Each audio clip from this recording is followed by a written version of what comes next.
Cuando veo políticos como usted, lo que me dan ganas es de vomitar, la verdad. Yo lo lamento y le pido perdón, pido disculpas a todos los costarricenses. Entonces no sean tan hipócritas. Pero esta asamblea no es el Banco Mundial y aquí a los acosadores, violentos, abusadores se les enfrenta. ¿Quién te está diciendo que no es por el orden, Buquelón? Debería de darles vergüenza. Imagínense si nos agarraran a nosotros las mentiras como diputados, pues nunca hubiéramos llegado aquí, yo creo. Yo llegué a la Asamblea Legislativa a ayudarle a usted, presidente. Yo me voy a ausentar de este plenario. Todo esto es atolillo con el dedo y vamos a ser cómplices de eso. Delfino.cr presenta Curul en llamas, cubriendo y sufriendo la Asamblea Legislativa, porque alguien tiene que hacerlo. Hola queridos suscriptores de Delfino.cr, bienvenidos a un nuevo programa de Curul en llamas, el podcast semanal donde les comentamos los temas más relevantes e irrelevantes de la Asamblea Legislativa. Les saluda Luis Madrigal desde el viernes 4 de octubre del 2024, esta vez en compañía de Samantha o Sam. Espero que todos y todas estén muy bien y bueno, vamos a empezar con varios temas. El primero va a ser Ley Jaguar 2.0, que ya recibió el voto por la Sala Constitucional. Después pasaremos al proyecto de ley de vacaciones que fue presentado por la bancada Frente Amplista. Y bueno, al ser rechazado, luego pasó también a ser presentado nuevamente. Posterior a esto, pasamos con el tema presupuestos faltantes, que hablaremos un poco de lo del FODESAF y también lo que indicó la Contralora sobre el MEP y la Caja. Y posterior a esto, la sección de proyectos aprobados, pregúntele a Lucho, y terminaremos con mejores y peores propuestas de la semana. Entonces, empecemos. Empezamos con la Ley Jaguar. Esta semana, como seguramente ya todos saben, la Sala Constitucional respondió que la Ley Jaguar 2.0 también es inconstitucional. Como ya todos y todas estábamos enterados que lo era, ¿verdad? Porque era casi que una copia del proyecto original. Entonces, ¿qué implica esto, Lucho? Esto no fue sorpresa para nadie. Esto implica que el Tribunal Supremo de Elecciones tiene que mandar al archivo la solicitud de referéndum que se presentó por la vía ciudadana, ¿verdad? Porque no se puede llevar al referéndum algo que es inconstitucional. Y en el caso de la Asamblea Legislativa, pues queda a ver si el Ejecutivo va a retirar el proyecto de ley. Inclusive si lo retira, mata el referéndum ciudadano también. Uh-huh. Y si lo retira, pues entonces ya los diputados no tendrían que votar. Caso contrario, ese tema va a quedarse ahí a perpetuidad hasta que haya alguna decisión al respecto. Naturalmente, los diputados van a analizar la resolución, lo que dijo la sala. Todavía no se sabe a ciencia cierta el razonamiento que ellos dieron para declarar inconstitucionales cada artículo. Para esta vez fueron más reservados a la hora de redactar el comunicado de prensa, porque no sé si recuerdas que en la primera versión ellos sí, dijeron, sí se explicaron mucho como, bueno, esto es inconstitucional porque esto y por esto. Y digamos, eso fue como que más o menos lo que le facultó, lo que le dio pie al Ejecutivo para que presentara la versión 2.0 sin esperar la sentencia completa. Que de hecho se notificó hasta como la semana pasada, o sea, hace 2 semanas. Entonces, esta vez el comunicado a la sala es más reservado a tal punto de que el Ejecutivo ni siquiera ha dicho nada. Cierto, de hecho el miércoles que estaban durante la gira presidencial en la región Pacífico Central no se refirió al tema. No mencionaron nada. ¿Alguno que otro medio? Creo que algún medio le preguntó a Laura Fernández, la ministra de la Presidencia, qué opinaba de eso, pero como que la señora estaba demasiado hypeada con el evento en el que estaba, entonces como, pero ustedes ven este ambiente, ¿verdad? La gente está emocionada y feliz y contenta, no nos vamos a rendir y tal la cosa. Cierto. En fin, entonces todavía, de hecho el presidente ha salido en 3 eventos oficiales. 2. Creo que son 2, sí. 2, incluido hoy la apertura de Circunvalación Norte. No, 3, porque Inder, Evais y... Ok, entonces 3. Y en ninguna ha hecho mención de ese tema. Al parecer para el discurso de hoy, según lo que vi, tenía algo medio tirándole obviamente a todo mundo como siempre. Sin embargo, creo que se vio influenciado por los discursos que previamente dieron el gerente del BESI en Costa Rica, Álvaro Alfaro, y el ministro Mauricio Batalla, en el sentido de que ambos, digamos, resaltaron de alguna u otra forma que Circunvalación Norte es un proyecto muy antiguo. Y sí, Mauricio Batalla hasta le echó flores a Rodolfo Méndez Mata, ¿verdad? Que si Cierto. Lo recuerdan, es el ministro de Obras Públicas y Transportes. Fue 3 veces ministro de Obras Públicas y Transportes, la última vez durante el gobierno de Carlos Alvarado. Y él dijo como honor a quien honor merece, entonces como que Chávez se vio ahí como Entonces dijo, bueno, mejor voy a saltarme esta parte del discurso que es de tirarle a todo mundo, ¿verdad? Claro, como siempre. Porque bueno, pasaron 11 gobiernos para que Circunvalación Norte llegara a término. Pero volviendo al tema de la ley Jaguar, ¿qué fue lo que dijo la sala? Primero, ¿qué artículos fueron consultados a la sala? Sí, en realidad fueron consultados el 2, el 4 y el 5, a diferencia de Ley Jaguar 1.0, que habían sido consultados el 2, 3, 4 y 5. Ok, el 2 es el famoso artículo que ustedes recordarán que decía que la Contraloría no podía hacer como 15 tipos de cosas en verbos, ¿verdad? Y que ahí fue donde la sala dijo, ok, todos estos verbos son inconstitucionales menos estos dos porque de todas formas la Contraloría no hace esto. El Ejecutivo lo entendió como que la sala le está diciendo, sí, usted puede poner eso. En realidad lo que la sala está diciendo con eso es que esa reforma es un saludo a la bandera, no tiene un efecto real. Pero el Ejecutivo lo toma como una victoria. De hecho, dice que es la parte más importante de la ley Jaguar. Cierto. En fin, entonces, ese artículo pasó, o sea, se dijo que es constitucional, pero quedó dividido 3 versus 1. Si ustedes recuerdan el tema de lo que pasó con la vez que la Sala Constitucional votó matrimonio igualitario, ocurrió la misma votación. Cierto. Eran 3, si no mal recuerdo, Fernando Cruz, Paul Rueda, eran 3-3-1. Uno era Fernando Castillo, que decía que no, que la prohibición del matrimonio igualitario no era inconstitucional. Él es conservador por excelencia. Había 3 que decían, sí es inconstitucional y hay que declararla de inmediato. Y había otros 3 que decían, es inconstitucional, pero hay que darle tiempo a la Asamblea para que lo corrijan ellos.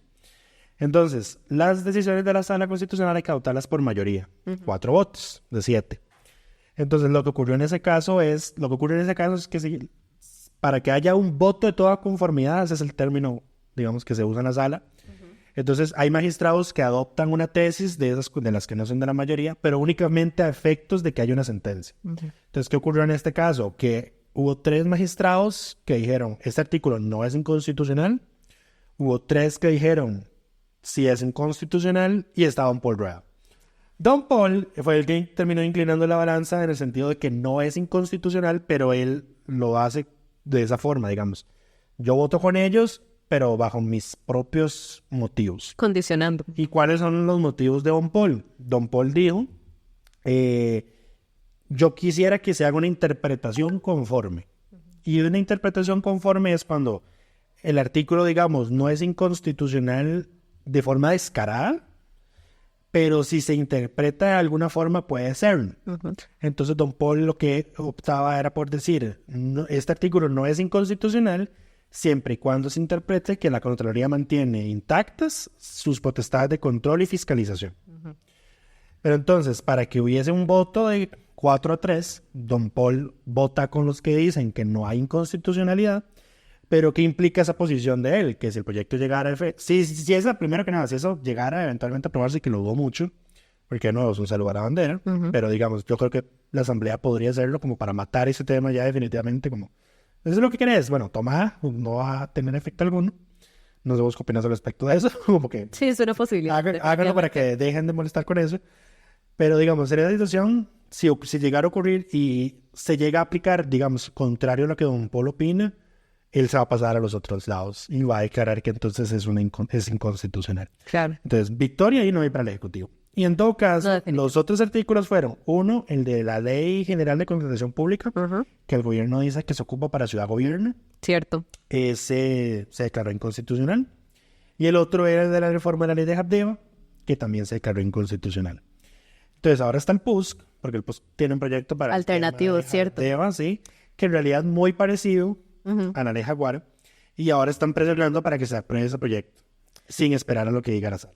Sí, que de hecho María Marta Carballo, al ser jefa de fracción, ha estado insistiendo bastante con el tema, y bueno, el martes, después de este voto de la sala, varios diputados reaccionaron, y más que todo de interés, quizás mencionaron, por ejemplo, David Segura, que la ley Jaguar fracasa no por culpa del mismo gobierno, que no sabe ni redactar un proyecto de ley. Mencionó también de que tiene muy malos asesores. Aquí hay que poner el meme de shocking, the worst person you know made a great point. Cierto, totalmente cierto. Pero bueno, lo dijo y como dice Lucho, tenía razón. Así como que Jonathan Acuña rescató que La hemos llamado desde siempre la ley chorizo porque fue un intento de tomarle el pelo a la ciudadanía, se cae a pedazos a puntas de obvias inconstitucionalidades y mañana veremos un nuevo ataque a la sala o una venta de humo en forma de celebración absurda o falso triunfo. En realidad no pasó ninguna de las dos. Al final no pasó ninguna de esas dos, ¿verdad? Estamos, creo que esta vez iban a ser más cautos. En todo caso, por favor, que no haya una versión 3.0. Yo creo que ya es suficiente. Yo siento que inclusive las mismas personas que están tan empeñadas por esta ley Jaguar... La gente que podría votar por la ley, digamos. Cierto. Podría apoyarles como, madre, ya enough. No, ya la sala ha declarado ya con ley Jaguar 1.0 y 2.0. Yo creo que ya es suficiente. Y en todo caso, recordemos que, a ver, estos proyectos de Ciudad Gobierno y la Marina, el gobierno puede sacarlos adelante con la ley que tiene hoy. Cierto. En la Ciudad Gobierno ya estaba licitada el gobierno de Carlos Alvarado y el gobierno lo echó para atrás. Correcto. Porque ahí quieren hacerlo con un procedimiento de elección a dedo.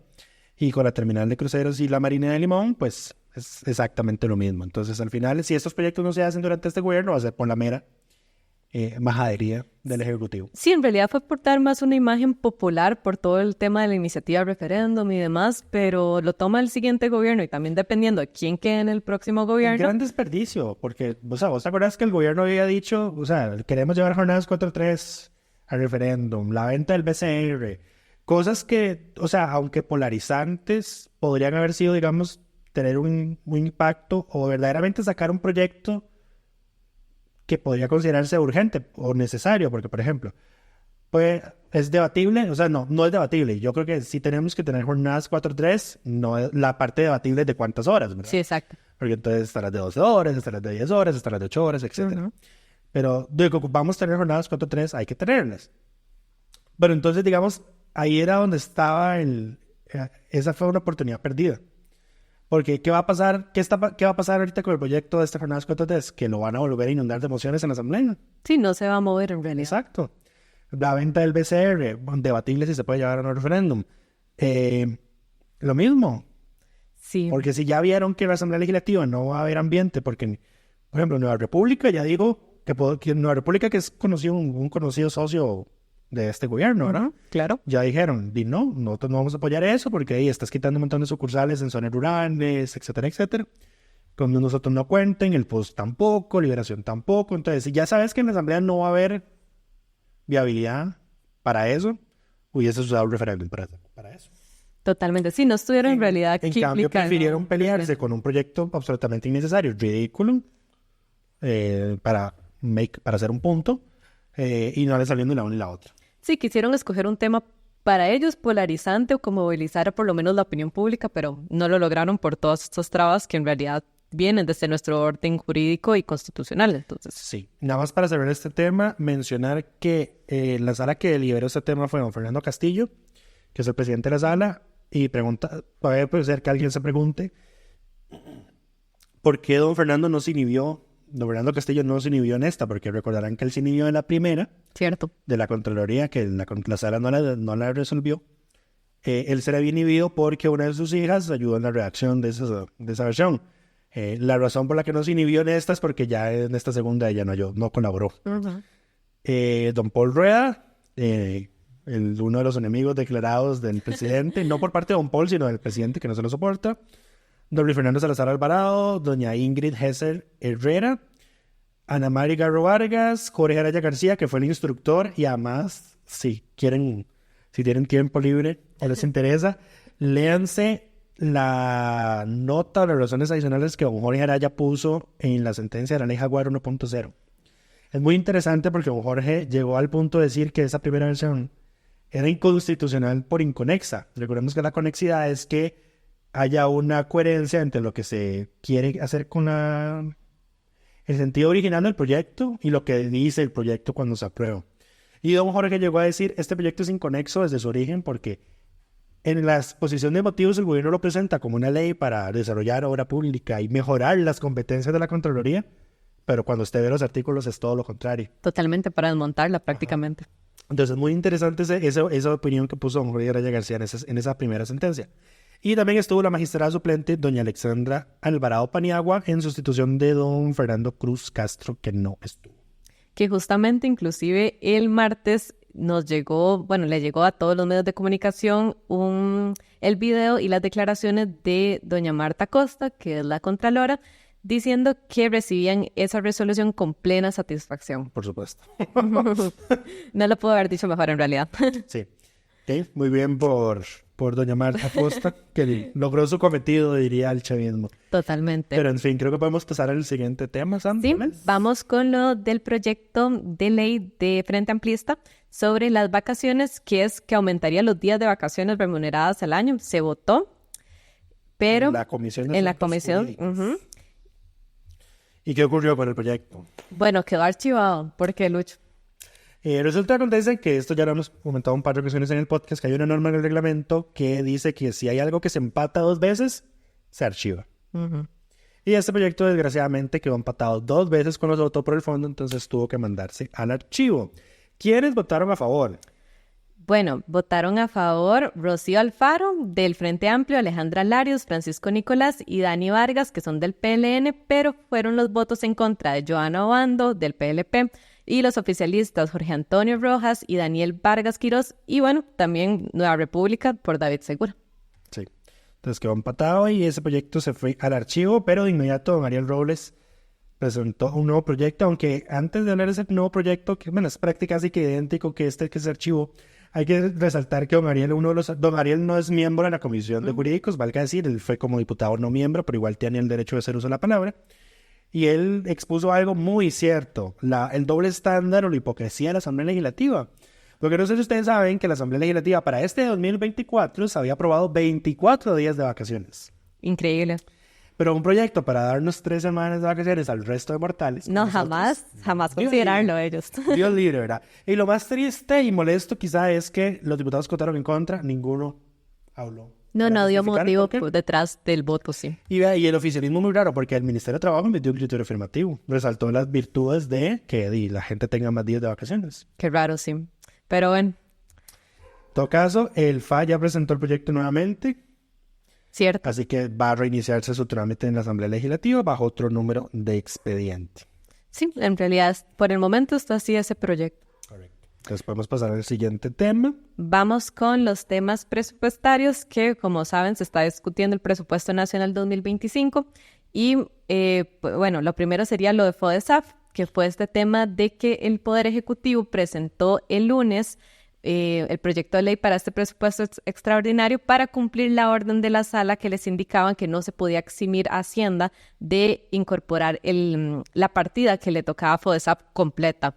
Hay que recordar que cuando se aprobó el plan fiscal en el 2018 se metió una cláusula, digamos, de protección de la inversión social que decía que a FODESAF había que darle como 225,000 millones de colones mínimos, que era como el monto que se le había presupuestado para ese año. Uh-huh. Entonces, que ese monto no se podía bajar. Cierto. Sin embargo, este gobierno, como es enemigo de toda la inversión social, recortó esos recursos, presupuestó menos para este año. Y recordarán, porque lo comentamos en uno de estos episodios, que cuando el Frente Amplio fue con un recurso de amparo a la sala y la sala le preguntó a Hacienda que qué estaba haciendo, Hacienda le respondió, déjame cumplir este año, te lo presupuesto para el otro.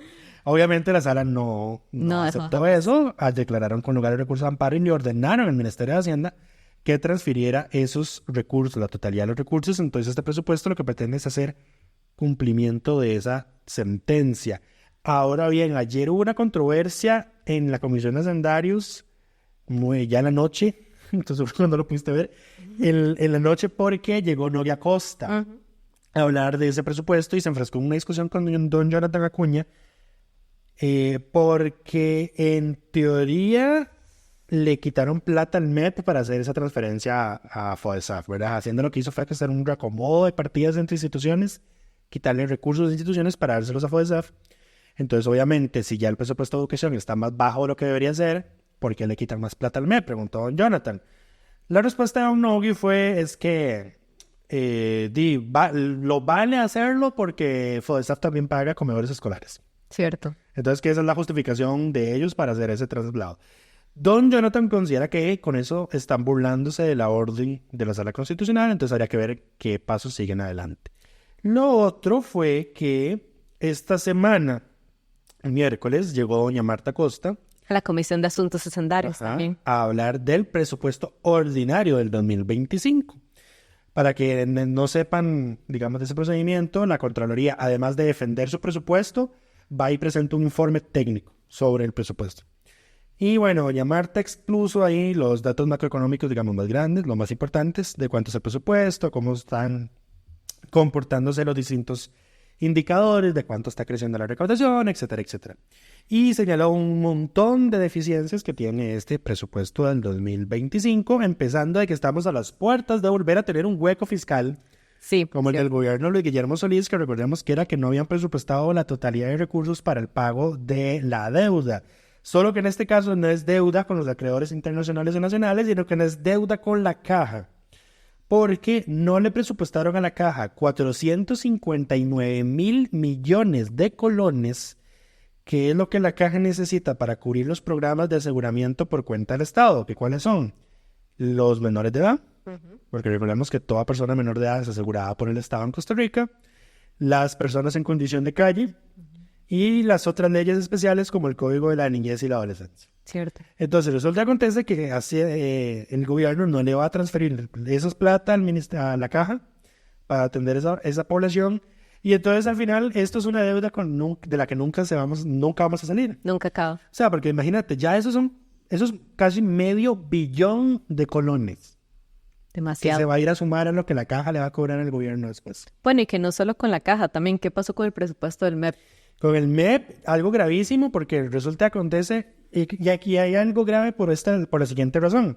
Recordemos que el presupuesto se prepara como a mediados de año, ¿verdad? Las instituciones ya tienen que ir presupuestando qué van a hacer para el año siguiente, mandar esa información a Hacienda la ajusta, hacen negociaciones, toda la cosa. Pero para ese momento ya tienen que saber cuánto van a ocupar. Y Hacienda a partir de ahí, digamos, bueno, le puedo dar esto y usted va a ver qué hace, ¿verdad?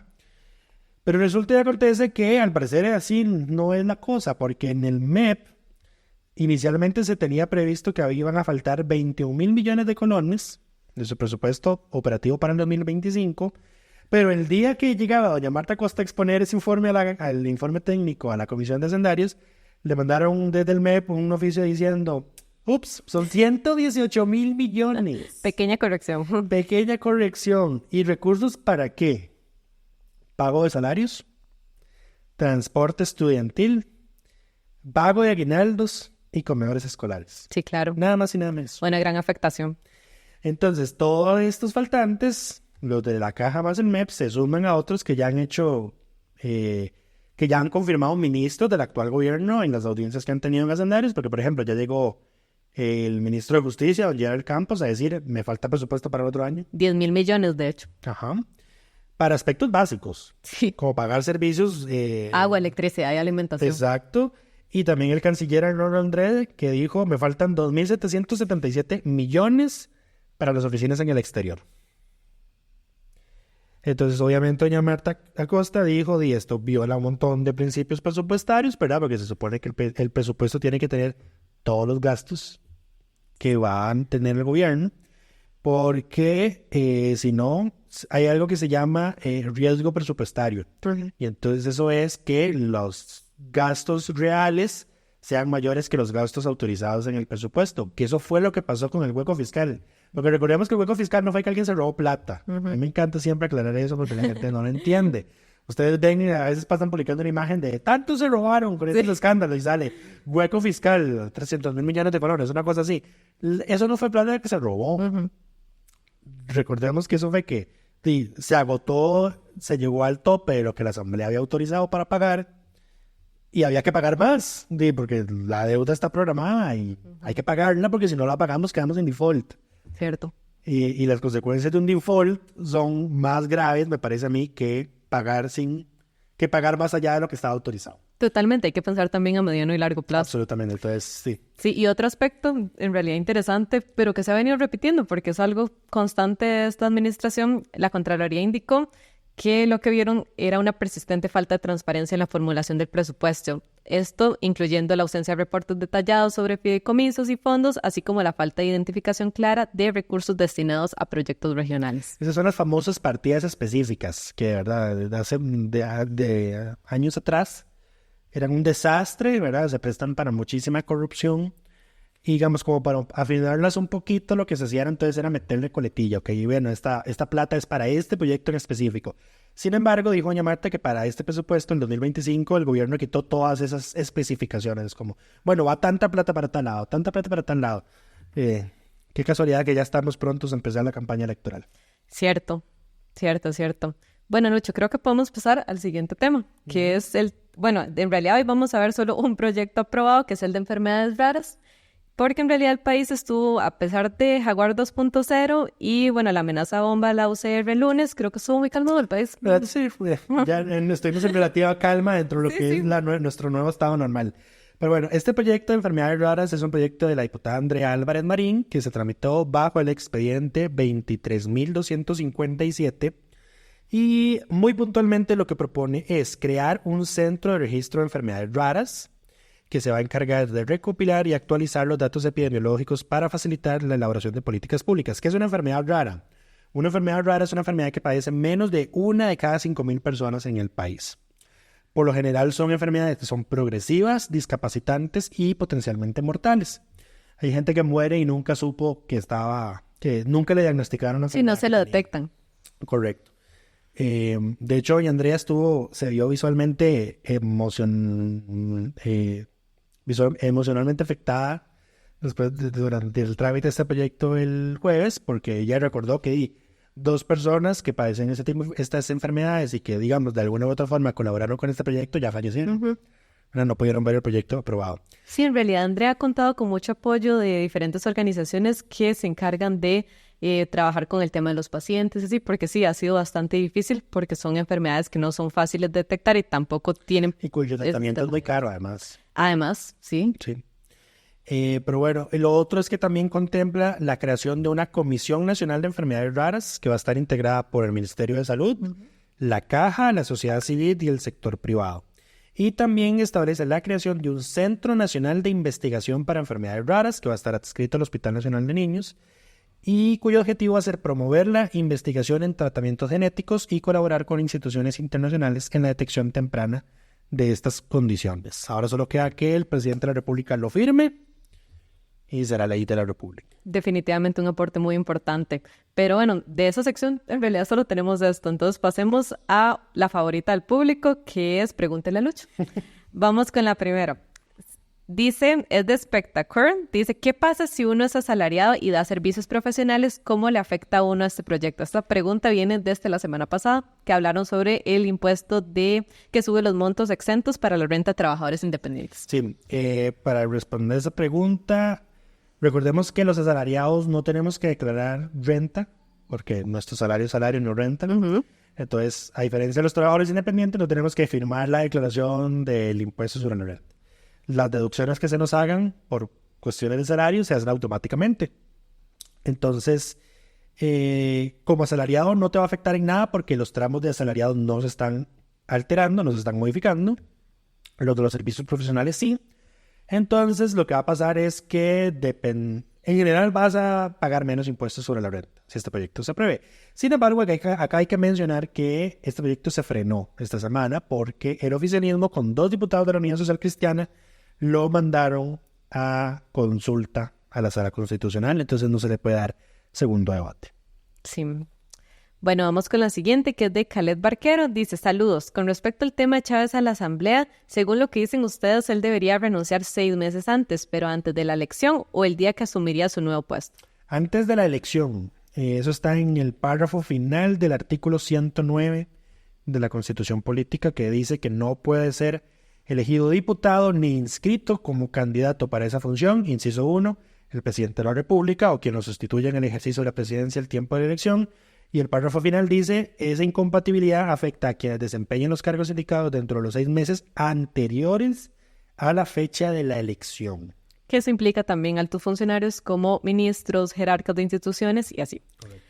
Vamos con la de Joy Agüero. Perdón por la ignorancia, pero ¿qué sería una asamblea constituyente en Costa Rica? ¿Qué cosas se podrían lograr a través de una asamblea constituyente y cuál sería el peligro? Una asamblea constituyente es una asamblea legislativa encargada de redactar una nueva constitución política. Entonces, ¿qué cosas se podrían lograr? creo que puede estar abierto a la imaginación. Puede ser tan abierto a la imaginación o ser tan ambicioso que se les pase la mano, como al parecer ocurrió en Chile, porque en Chile se convoca una constituyente para deshacerse de la constitución de la dictadura de Pinochet.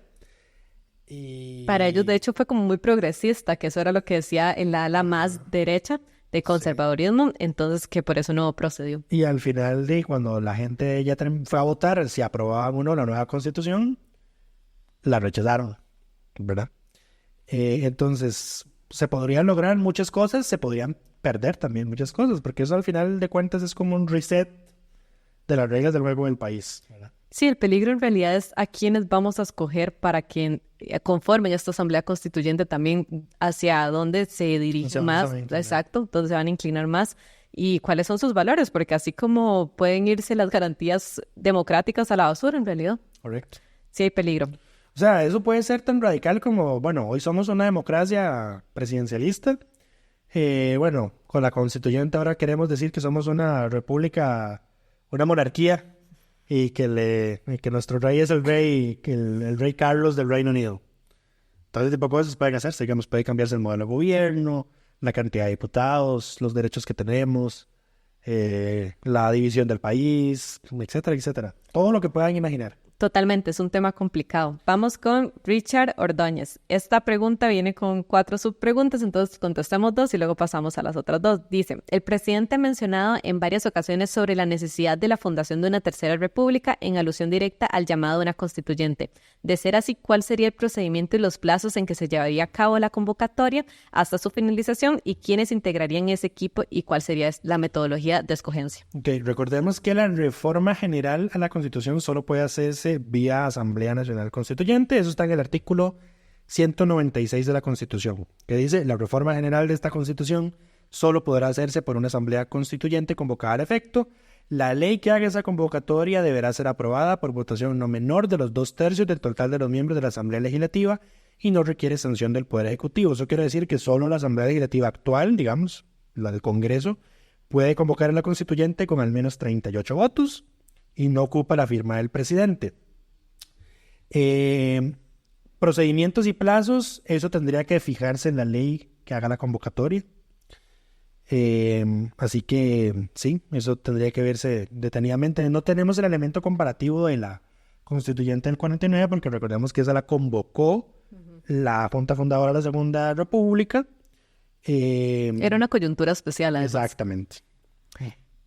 Vamos a ver, Lucho, ¿quiénes integrarían ese equipo y cómo se establece la dinámica de los acuerdos y qué sucede con el marco normativo y la gobernabilidad durante ese proceso? Ok, el marco, la dinámica de los acuerdos, me imagino que o operan con el reglamento de la Asamblea que ya existe o ellos establecen un reglamento especial que regule ese tipo de cosas. Pero eso no está arreglado en ningún lado, digamos, eso es terreno inexplorado prácticamente. ¿Y qué sucede con el marco normativo y gobernabilidad durante ese proceso? Las cosas siguen operando normalmente. Mientras la constituyente sigue trabajando, seguimos trabajando con las mismas leyes, con nuestra constitución actual. Y lo deseable sería que después de que la constituyente rinda el producto final, vayamos a votación de si la aprobamos o no, a un referéndum.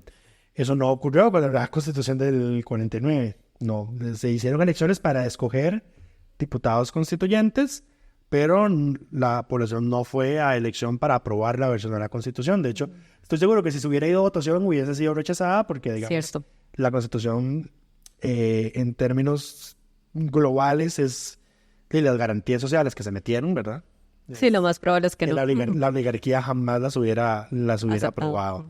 Y lo otro es sobre el equipo y la metodología de escogencia, tampoco está reglado en ningún lado, pero habría que irse a elecciones a escoger diputados constituyentes. Ok, perfecto, Lucho. Creo que esta es la última pregunta sobre este tema. También de Spectacurn. ¿Chávez podría ser diputado legislativo y diputado constitucional, o sea, de la constituyente, al mismo tiempo? No hay nada en la Constitución que lo impida. Okay. O sea, es que la Constitución no habla de la constituyente más que para decir la reforma general a la Constitución solo se puede hacer en la constituyente con una ley especial aprobada para ese efecto. Sí, un artículo y ya, en realidad. No viene ninguna otra restricción. Ok, perfecto. La siguiente es del usuario JM Aguilar. Para don Luis, ¿cuáles son sus conclusiones de la entrevista a don Eli en Canal 38? Lo siento, pero no vi esa entrevista. No tengo mucho tiempo libre para estar viendo entrevistas. También les quedó mal. Entonces, quizá la pueda ver mañana, mientras voy volando hacia las vacaciones. Tal vez la pueda ver y la pueda comentar en el próximo episodio, pero no vi ninguna entrevista de don Eli Feinsack esta semana. Les quedamos mal. Bueno, la siguiente es de Rafael Ruiz. ¿Se puede crear un proyecto de ley que le prohíba a los diputados declararse independientes hasta medio periodo y que arreglen su situación con el partido que lo llevó a la Asamblea Legislativa a nivel interno? No, porque en Costa Rica tenemos libertad de asociación.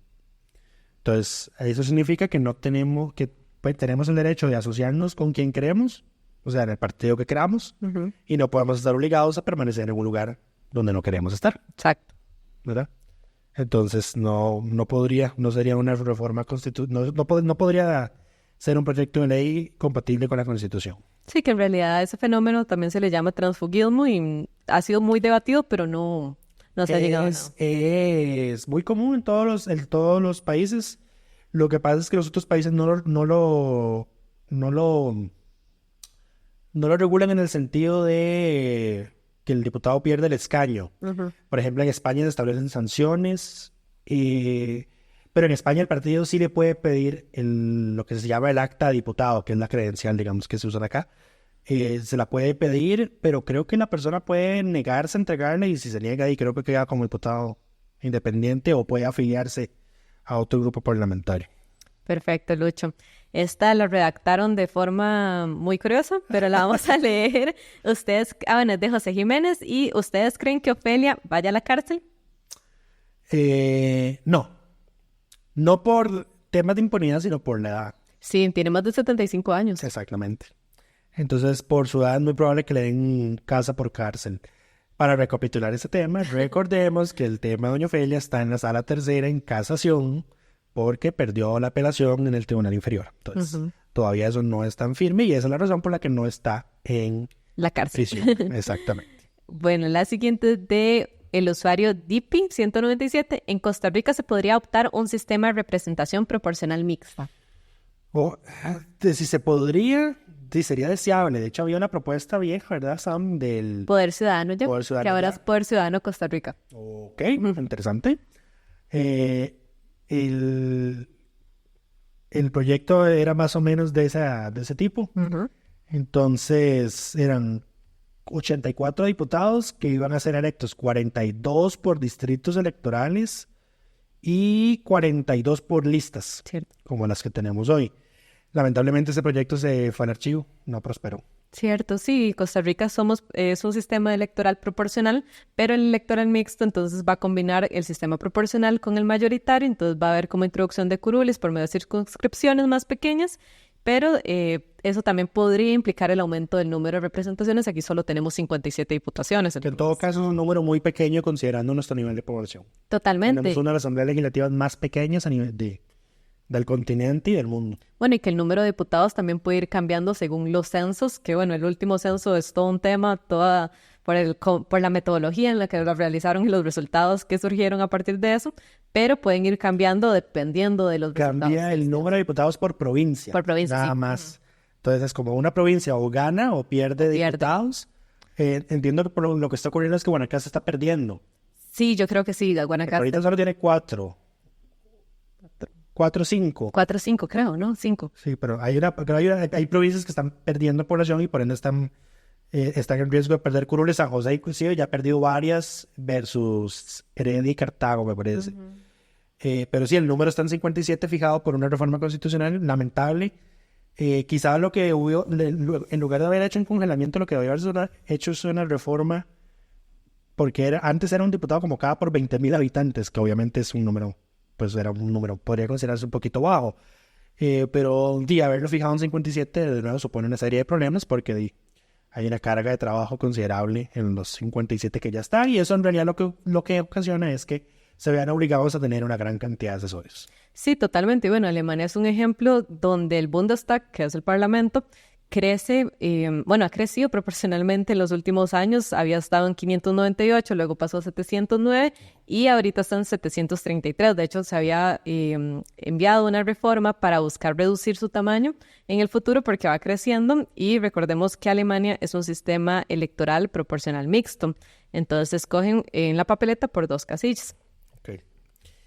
Siguiente pregunta. La siguiente, sí, y creo que es la última ya, es de Alejandro Santamaría. ¿Un ministro puede ser cualquier persona o existen requisitos? Existen requisitos. Está en el artículo 142 de la Constitución, que dice que para ser ministro se requiere 1, ser ciudadano en ejercicio, 2, ser costarricense por nacimiento o por naturalización con 10 años de residir en el país después de haber obtenido la nacionalidad, 3, ser del estado seglar y 4, haber cumplido 25 años de edad. ¿Me recordás que era lo del ser del estado seglar?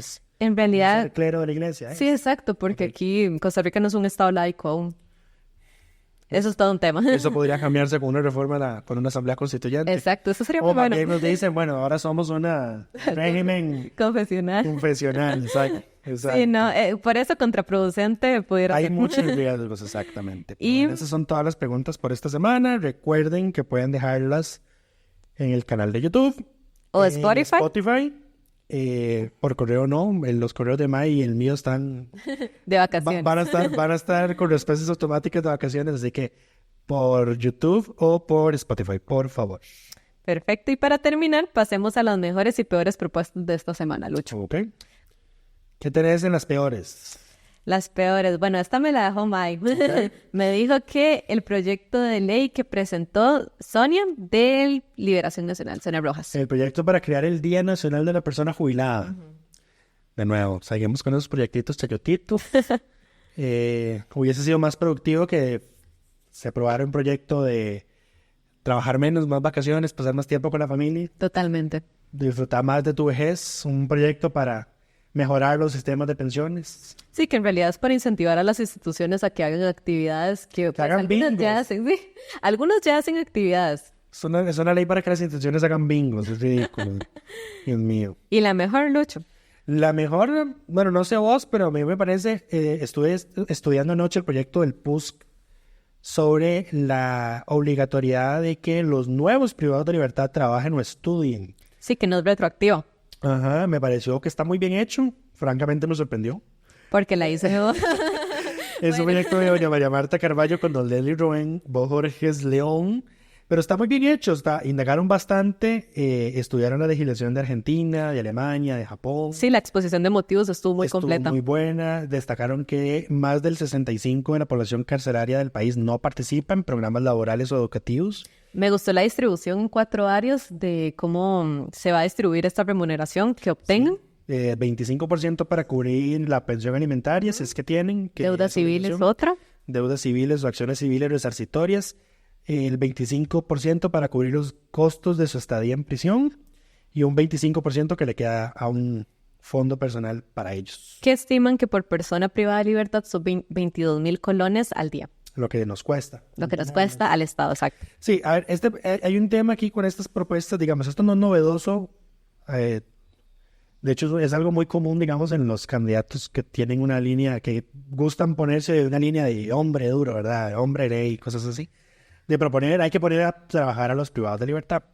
Pero recordemos que los trabajos forzosos están prohibidos a nivel internacional, ¿verdad? No podemos obligar a nadie a trabajar en lo que no quiere o si no quiere. Sin embargo, resulta que acontece que el convenio 29 de la OIT, que es la Organización Internacional del Trabajo, dispone que no se considera un trabajo forzoso la obligación de trabajar si se impone en una sentencia judicial. Yo no sabía eso. No, yo tampoco. Entonces me parece interesante. Sí, porque los respaldas internacionalmente. Exactamente, entonces podría ser una posibilidad. Y en todo caso, digamos, no va a ser una obligación si usted no estudia ni trabaja, entonces va a estar más tiempo en la cárcel. La consecuencia de no hacer alguna de esas dos cosas según el proyecto es que la persona no va a recibir beneficios carcelarios, entonces va a tener que cumplir la totalidad de su sentencia en prisión. Claro, que lo que ayuda a que no haya reincidencia delictiva también. Ajá. Sí, exacto, y eso fue algo muy interesante. Creo que hubo una línea en ese sentido que decía una mente ociosa es una mente que... Sí. Es una mente peligrosa, digamos, porque nada... Que reincide. Exacto, entonces, francamente es un proyecto interesante. En Nueva República presentó un proyecto más o menos en la misma área, pero no lo he leído. Y conociendo a Nueva República es probable que haya sido que no, hay que ponerlos a todos a trabajar, a chapear las calles, a picar piedras en las canteras, porque bueno, así son nuestros diputados de ese partido, ¿verdad? Totalmente. ¿Algún otro proyecto por destacar? No, creo que eso es todo por esta semana. Más bien, muchas gracias por acompañarnos. Gracias, Sam, por estar conmigo en este episodio. Para quienes no la conocen, Sam es nuestra nueva compañera, ¿verdad? De Delfino.cr, es politóloga. Politóloga, y ha aprendido bastante rápido para no ser feminista, ¿verdad? Es muy bonito ver cómo se ha ido adaptando al equipo, así que invitados a leer lo que Sam publica con nosotros en Delfino.cr. Y el otro aviso parroquial es que la otra semana no hay programa porque yo me voy mañana del país hacia el Reino Unido. Y Mai seguirán vacaciones. Y Mai seguirá vacaciones en Canadá, así que veremos cómo hacemos con los reportes de prensa durante la semana. Puede que haya, puede que no haya. Y si no, cuando vuelva haré un mega resumen de lo que ocurrió en la semana, además. Además, entonces no va a haber actualización de votaciones porque resulta y acontece que nuestro archivo solo se puede actualizar desde una computadora Windows y yo tengo una Mac, una laptop Mac, así que no puedo actualizar las votaciones desde allá. Pero bueno, esos eran los dos avisos parroquiales de esta semana. Muchísimas gracias por acompañarnos y nos escuchamos eventualmente. Delfino.cr presentó Curul en llamas, cubriendo y sufriendo la Asamblea Legislativa, porque alguien tiene que hacerlo.